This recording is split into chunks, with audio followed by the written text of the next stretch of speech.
अथ षोडशो अध्याय। जलंधर से भयभीत देवताओं के विष्णु के समीप जाकर स्तुति करना। विष्णु सहित देवताओं का जलंधर की सेना के साथ भयंकर युद्ध। इंद्र सहित सभी देवता उस दैत्य को पुनः आता हुआ देखकर भय से कांप उठे और शीघ्र ही एक साथ भाग गए। प्रजापति को आगे कर वे सब वैकुंठ में गए और फिर प्रजापति सहित सभी देवता प्रणाम कर विष्णु की स्तुति करने लगे। देवता बोलते, हे ऋषिकेश, हे महाबाहो, हे भगवान, हे मधुसूदन, हे देव देवेश, सर्व दैत्य विनाशक, आपको नमस्कार है।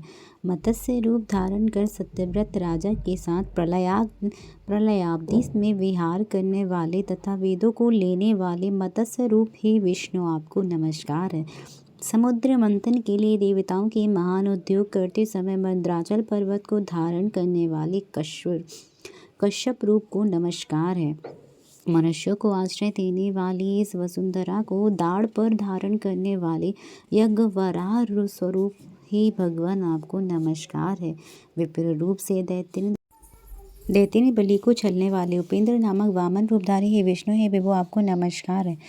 क्षत्रियों के छत्र का अंत करने वाले, माता का हित करने वाले, कुपित होने वाले तथा दुष्टजनों का विनाश करने वाले, परशुराम के रूप में अवतार धारण करने वाले, आपको नमस्कार है।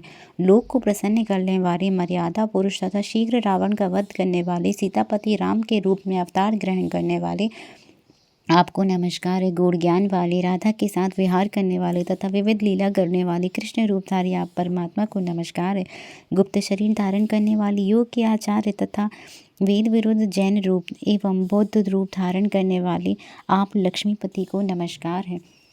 सद्धर्म की स्थापना के लिए मलेक्षा का विनाश करने वाले, अनंत शक्ति से संपन्न तथा कल्कि रूप धारण करने वाले, आपको नमस्कार है। हे विभूति के लिए कपिल रूप धारण करने वाले, सांख्य योग का उपदेश करने वाले आप महात्मा सांख्याचार्य को नमस्कार है।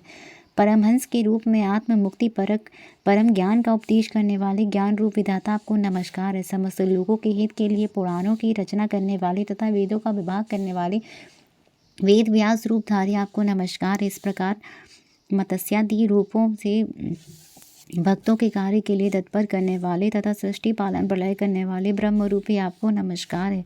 अपने दासों के दुखों को दूर करने वाले सुखद शुभ स्वरूप गरुड़ पर सवारी करने वाले पीताम्बरधारी आप विष्णु को नमस्कार है।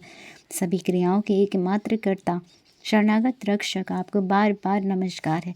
दैत्यों के द्वारा संतप्त देवताओं का दुख का नाश करने वाले हे वज्र स्वरूप शेष रूपी शैया पर शयन करने वाले सूर्य चंद्र नेत्र वाले आपको नमस्कार है।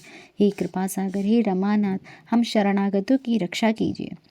जलंधर ने सभी देवताओं को स्वर्ग से निकाल दिया है। उसने सूर्य, चंद्रमा तथा अग्नि को उनके स्थान से हटा दिया है तथा पाताल से नागराज को, धर्मराज को भी निकाल दिया है। ये देवता मनुष्यों के समान भटक रहे हैं, इससे वे शोभित नहीं हो रहे, इसीलिए हम आपकी शरण में आए हुए हैं। आप उनकी वध का उपाय सोचिए। तब कृपा सिंधु मधुसूदन देवता का 3 वचन सुनकर मेघ के समान गंभीर वाणी से कहने लगे, हे देवताओं, आप लोग भय का त्याग कीजिए। मैं स्वयं युद्ध में जाऊंगा और दैत्य जलंधर से युद्ध करूंगा। इस प्रकार कहकर दुखी मन वाली भक्त वत्सल दैत्यारी विष्णु अनुग्रह पूर्वक सहसा उठकर गरुड़ पर वेग से सवार हो गए। उस समय देवताओं के साथ जाते हुए अपने पति श्री विष्णु को देखकर नेत्रों में जल भरकर हाथ जोड़कर समुद्रपुत्री लक्ष्मी जी ने यह वचन कहा। बोली, हे नाथ, यदि मैं आपकी प्रिया और सदा आपकी भक्त हूँ तो हे कृपानाथ, आप मेरे भाई का वध युद्ध में कैसे कर सकते हैं। विष्णु बोले, मैं इस जलंधर के साथ अपना पराक्रम करूंगा। देवों ने मेरी स्तुति किया था, मैं शीघ्र ही युद्ध के लिए जाऊंगा, किंतु रुद्रांश से उसके उत्पन्न होने ब्रह्म का वचन देने तथा तुम्हारी प्रीति के कारण इस जलंधर का वध नहीं करूंगा। यह कहकर विष्णु शंख चक्र गदा तलवार धारण कर गरुड़ पर सवार हो गए। इंद्रादि देवताओं को साथ लेकर युद्ध करने के लिए वेग पूर्वक चल पड़े। विष्णु की तेज से प्रकाशित होते देवताओं के साथ सिंहनाद करते हुए विष्णु शीघ्र वहां पहुंचे जहां वह जलंधर था। उस समय अरुण के लघु भ्राता गरुड़ के पंखों के वायु वेग से पीड़ित हुए दैत्य इस प्रकार चक्कर काटने लगे जैसे वायु के द्वारा उड़ाए गए बादल आकाश मंडल में घूमने लगते हैं। तब वायु के वेग से पीड़ित हुए दैत्यों को देखकर अमर्षयुक्त वचन कहता हुआ जलंधर बड़ी तेजी से विष्णु पर झपटा। इसी बीच विष्णु के तेज के दैदीप्यमान महाबली महाबलशाली देवता भी प्रसन्न होकर युद्ध करने लगे। तब वहां पर उपस्थित देवसेना को युद्ध के लिए उद्यत देखकर जलंधर ने युद्ध में दुर्मत दैत्यों को आज्ञा दी। बोला, ही श्रेष्ठ दैत्यों, तुम लोग सदा से कायर किंतु प्रबल इन इंद्रादि देवताओं के साथ आज अत्यंत कठिन युद्ध करो। 1,00,000 संख्या वाले मौर्य, 100 संख्या वाले धौम्र, करोड़ों की संख्या वाले काल के, 1,00,000 की संख्या वाले कालक, दौहर्द तथा कंक नामक असुर तथा अन्य असुर भी मेरी आज्ञा से अपनी अपनी सेनाओं के साथ निकले। सभी लोग सज्जित होकर विशाल सेनाओं से युक्त हो अनेक प्रकार के अस्त्र शस्त्र धारण किए हुए निर्भय संशय रहित होकर निकल पड़े। हे शुंभ निशुंभ महाबलवान, तुम दोनों क्षण मात्र में युद्ध करने में कायर तथा तुच्छ देवताओं का विनाश कर दो।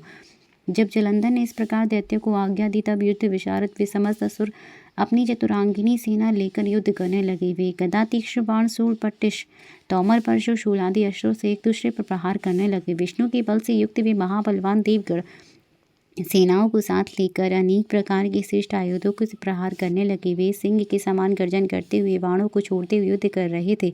कोई तीक्ष्ण बाणों से, कोई मूसलों से, कोई तोमरों से तो कोई परशु से, त्रिशूल से एक दूसरे पर प्रहार कर रहे थे। इस प्रकार देवदानों में महाभयंकर संग्राम छिड़ गया जो मुनियों और सिद्धों के भय को भी भय उत्पन्न करने वाला था। जय जय श्री शिव महापुराण 16वें अध्याय की जय हो। हर हर महादेव, हर हर महादेव, हर हर Mahadev. Subscribe this channel for Shiv Mahapuran. Har Har Mahadev, Har Har Mahadev, Har Har Mahadev.